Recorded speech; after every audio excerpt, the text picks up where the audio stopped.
Good morning. Welcome in August Morning. 8th, halfway through August. So good job so far. August historically has been been a pretty rough month for us regarding workers' comp. So we're at 91 from our last recordable case. So let's continue our good trend with good communication, not flipping our priorities by keeping safety our most priority and top of mind with our decision making to eliminate unsafe conditions and unsafe acts out there. So let's continue this. 16 from our last first aid and 23 from our last vehicle incident. So got some trends, good trends going here. Let's keep them going today. This week, I want to quickly talk about housekeeping. A nice, clean, organized job site is a nice, safe job site. So when we're talking priorities, having kind of a housekeeping plan on the project will go a long way with eliminating those unsafe conditions and some of those tripping, falling hazards, getting nails and screws, lacerations to the hands and arms that could result in first aid injuries. So messy sites, disorganized sites usually lead to accidents and injuries.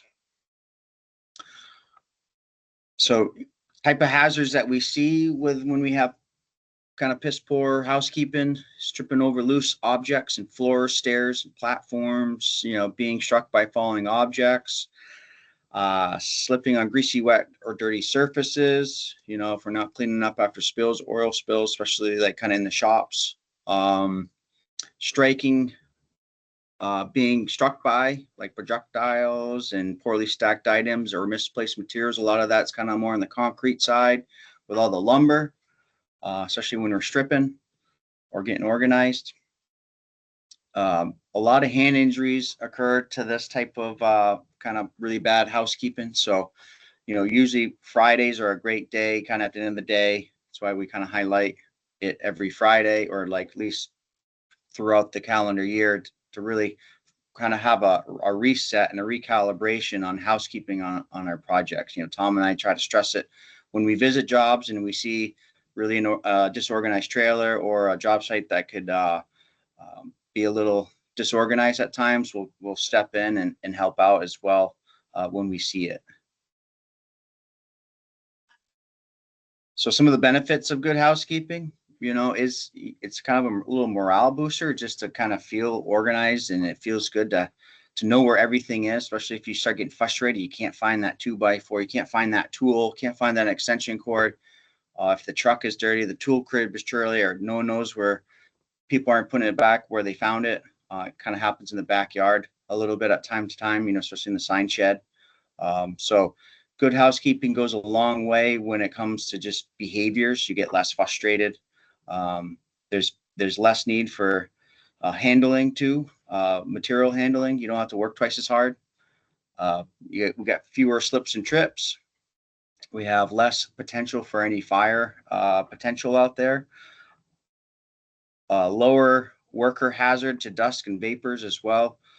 More efficient to use of available space. There's a little slide here about there's so much more room available to all of our job sites are getting tighter and tighter each year, it seems like. So when we can not have a lot of storage and just piles everywhere, we have more room to operate, less potential for an employee to be in a blind spot or stuck between a rock and a hard place.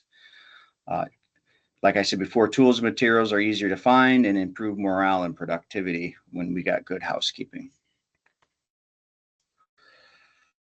So implement an effective program, clean up during the shift, ideally throughout the whole entire day. Have a good plan where everything kind of is in the trucks and trailers.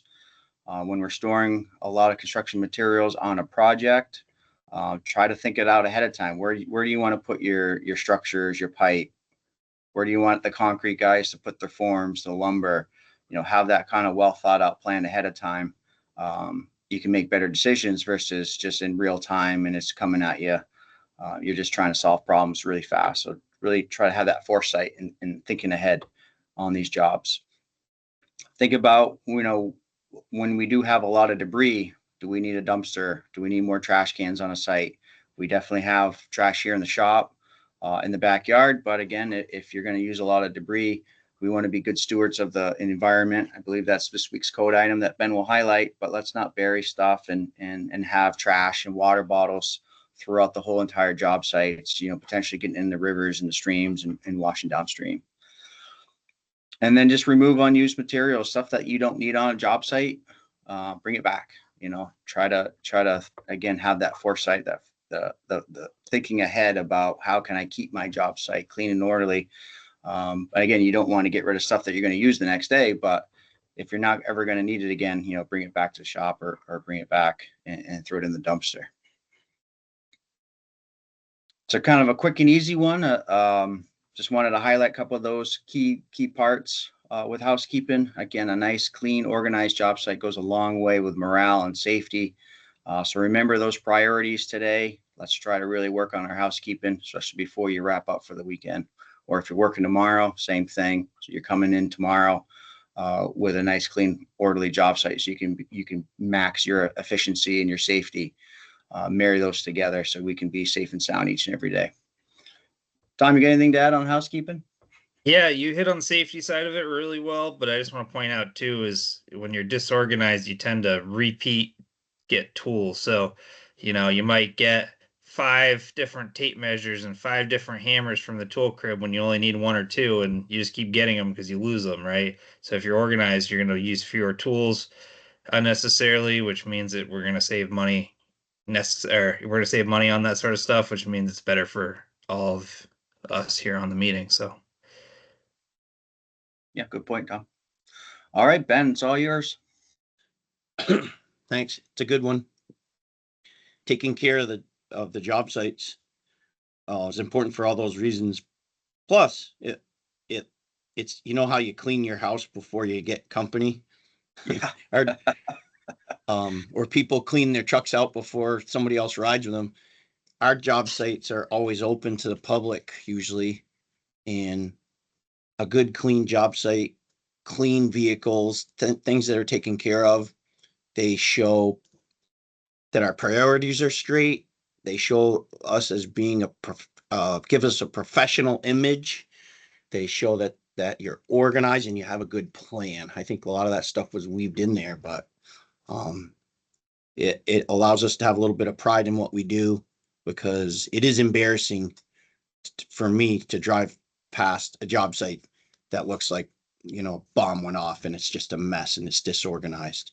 So even though we know what we're doing, a lot of times the perception of the people that we're working for and the public is reflected by what things look like and how we care for our job sites. So it's a good one. I agree. Thanks for sharing, Ben. I think we can do a little bit better. Right now, we're a little bit busy. We are busy right now, and we're slipping a little bit on our equipment and our vehicles and our job sites just because we're so busy.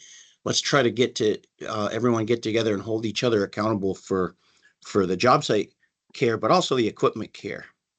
We'll talk about a few more of those things each week. Okay, so job site housekeeping announcements. Team, can you see my screen? I'm not it's not showing that it's. Yeah, we see it on our end. Okay. So the code of conduct item for this week is to work in an environmentally conscientious manner, which is interpreted as take care of our environment. That one speaks for itself. We got some ownership tips. Different people have been communicating information to me that I figured is handy to get up here for everyone to hear. We're all owners, and we need to start focusing on certain things. From up front in the admin, we were talking this week about backup and receipts and how important it is for us to get our receipts and the backup slips and the gravel slips, get everything turned in a timely manner. Because when we pay these bills, I won't even tell you how many checks I wrote yesterday. I signed yesterday, but it was one of the larger check runs, and I always worry that we're paying for stuff that we might not have gotten because there's just so much volume there. So get your slips in. A lot of the managers are faced with trying to approve things, and they have an indication when there's no backup when they're approving their stuff. And there's been a lot of no backups lately. Sometimes it's just because it's late and it doesn't get in the system. So as employee owners, getting our backup in is important because we don't want to pay for things that we didn't get. We got a couple of items here on some trailer, the small trailers. We got a lot of those small 3 to 5 ton trailers. It's nice to have at least one in the yard when we need one in a pinch. And lately, it's been hard to find. I think we're looking at different ways of trying to track those. There's a lot of ideas around. We don't necessarily want to buy a whole bunch more and then have them all sitting on job sites with things piled on them when it's unnecessary. So try to return them daily when you're not using them, and don't pile stuff on them and just keep them on your job site as to use them for a pallet. So in a nutshell, avoid hoarding trailers. That's going to help us all. We have a small open grate trailer. You guys probably have seen it. When there aren't any other trailers and that's the only one, a few times people have taken it out and done some things like put a mini on it, or one of the things that's just a little bit too large for it. As it says here, these are lightweight 6 lug. It's a 20-year-old trailer. It's got some light duty ramps. It's made for some special equipment like that Vermeer ditch weir, the little skid steers and the other tooling. So generally that's what it's used for, but avoid putting these minis and heavier loads on it. I don't know if anybody else has any comments on that one. Okay, air filters. So I got this one from Chico the other day. A lot of dust with all the job sites being so dry out there. And a few times people have tried to help out by taking their air filters off their equipment and trying to knock the dust off or blow the dust out with a compressor, and that damages the filters, but it also introduces that stuff into the engines, and it can lead to real damage to the engine. So give the mechanics, any of the mechanics, a call, and try to, they can instruct you on which filter to use. They can get you the filters, they can come do it, they can give you a filter, but don't take them off and just knock them and stick them back on again. Anything to add on that, Chico? I know you're out there somewhere. I can do a lot of damage. No, I think you pretty much have it covered, Ben. Okay. If anybody's going to open up the air boxes, just inspect the filter. Don't take it out. If it visually looks dirty, give somebody a call and we'll take care of it. Yep. Yeah, because that can lead to serious damage of a very expensive engine. I don't know if there's such thing as a cheap engine in any of our stuff. Thanks, Chico. Oh, we got a couple of promotions this past week. Congratulations, Ben Nelson. Even though we already think of him as a foreman, he's now got the title of foreman because he's been doing the job. And Hunter Hogue, same thing with Hunter. He's been operating equipment, and so we figured we'd give these guys the title for predominantly what they've been doing for us. So good job, and I'm glad to see that that your leaders promoted having you recognized for some of the things that you do. And I always love to see someone doing the job before they get the title. It's a good model. I did leave the thing about the fare tickets in there. Hopefully you got your fare tickets. And that's coming up here in a couple of weeks. Employee ownership bonus. If anybody missed it, it was in your check last week. $1,000 was added to everyone's payroll last week. So it is real. If you didn't look at your check and your husband or wife got the check, they probably already spent it. So You did get it. We got some new employees. We got Jerry Barrett, concrete finisher. Welcome, Jerry. And Luke, concrete. Those are both concrete guys. Luke and Jerry started on Monday. And then we now have Chris Jenkins, and Chris, civil construction foreman. He started Wednesday. So welcome, guys. I'm not quite sure if we got Chris added onto this email, but we'll forward it to him if he didn't get it in his email. It's always nice to have that first one when you're a feature. We have a project of the week, Pinello Road. Thanks to Phil and Brad. I think, Phil, are you the one Yep. going to present today? On your day off? Not necessarily day. Late start. That's all. Late start day. That's what it is. Okay, you got it. All right.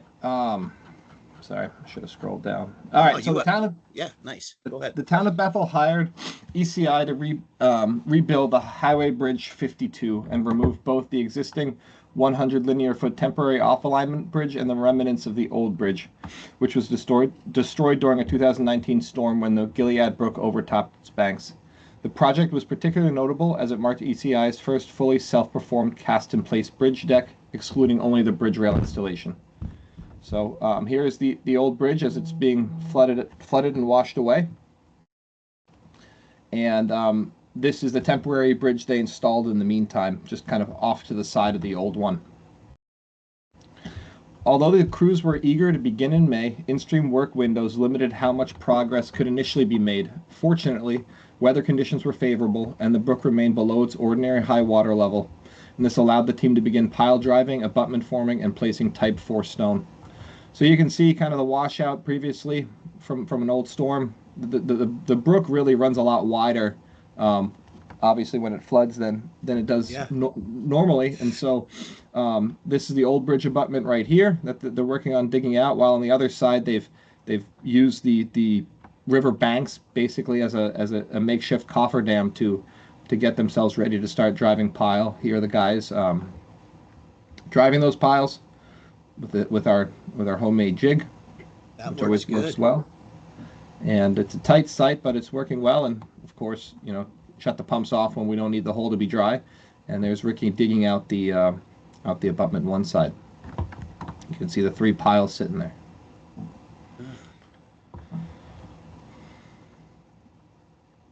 Here they are on the other side again. Down there's the crane down in the river, but it's not in the water, so we were able to kind of use that to our advantage to continue that work outside the stream working windows.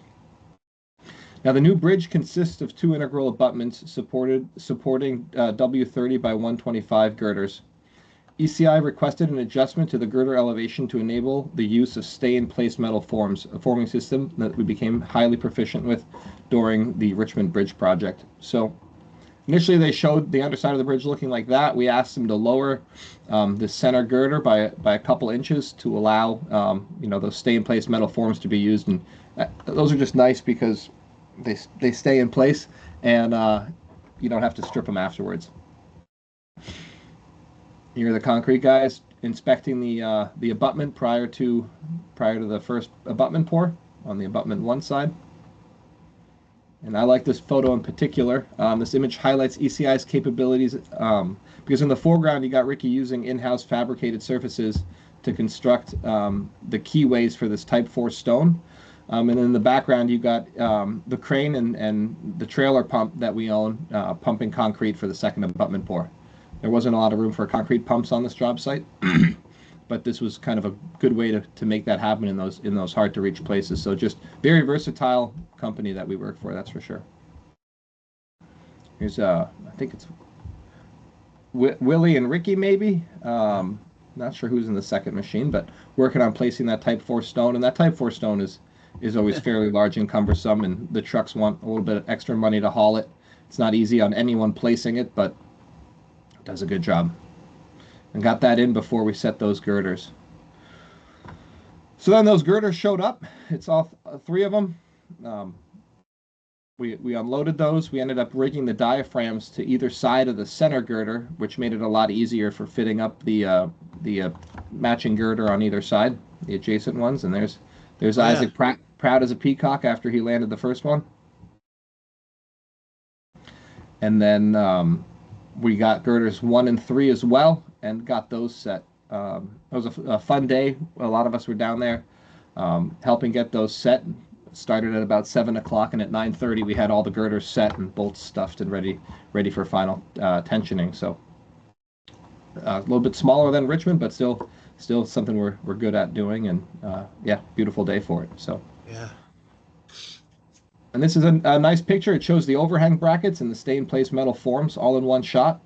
The overhang brackets obviously come off afterwards, but the stay-in-place metal forms don't, and kind of see how that whole, it's a nice, almost a cross-section view of how it all is constructed.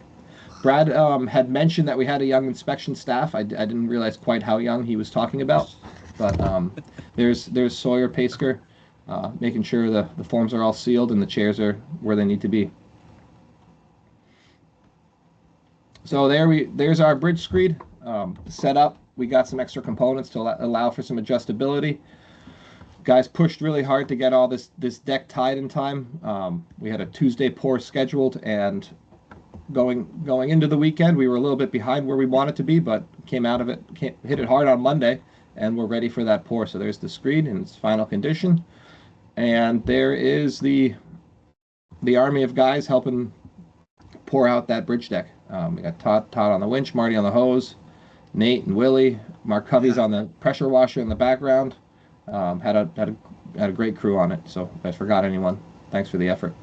And that's the first one that we've done without someone else helping us, right? Yeah, usually we have VR or Tim Parrott, and we've used our vibratory screed before on some approaches, but this is our first bridge deck, and it was good job, guys. I think everyone was really happy. And there she is. The bridge was open to the traveling public 7 days ahead of schedule.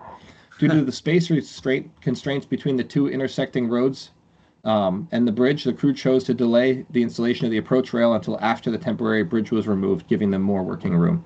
So just one of those little nuances that kind of help us.